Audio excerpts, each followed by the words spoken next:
White হাউসের বাইরে হঠাৎ গুলির ঘটনায় মুহূর্তে ছড়িয়ে পড়েছে আতঙ্ক।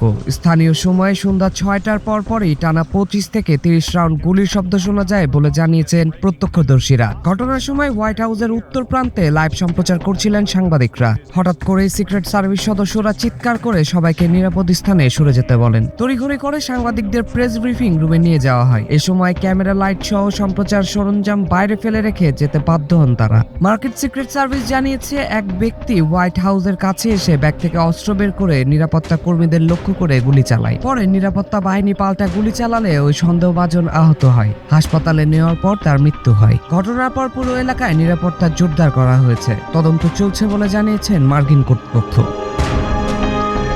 Text report, news 24।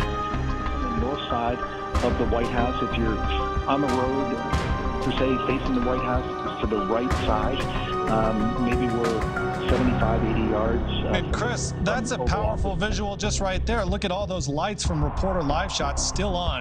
It really speaks to just how, at a moment's notice, everything just stopped. You guys were forced to leave your cameras, leave your lights and everything behind just to flee to safety.